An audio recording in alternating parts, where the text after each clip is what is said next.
احنا الحين بين اشهر منطقتين في المنامه اللي هما القضيبيه والحوره. براويكم سلسله المطاعم اللي احنا تعودنا عليها من احنا صغار نروح لها وكبرنا عليها، وخصوصا مطاعم التكه.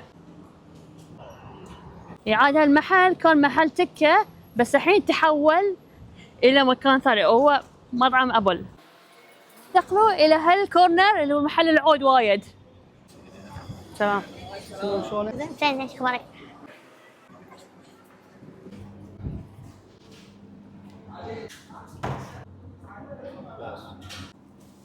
عاد ما شاء الله مطعم ابل والتكه صار عنده سلسله مطاعم تكه في كل البحرين، معروف باسم مطعم ابل، والتشتني اللي عنده وايد سبايسي.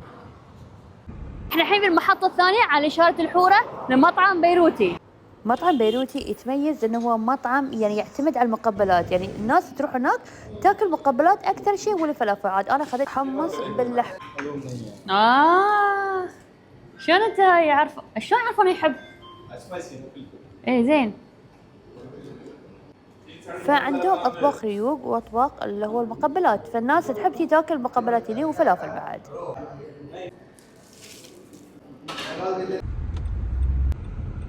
وحين المحطة الثالثة. عاد المعروف لا يعرف، في أحد ما يعرف مطعم تكة وكباب أميل؟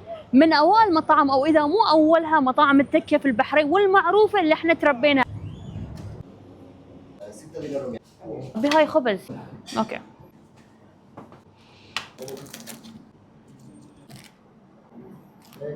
أنا أحلى طبق عندي عندهم اللي هو كباب أمين، معروف كباب أمين، وحتى التكة اللي عندهم وايد معروفة. الحين اللي صج من عيال منامة بيقول لي شنو أسامي 3 مطاعم اللي باقية على شارع الزبارة.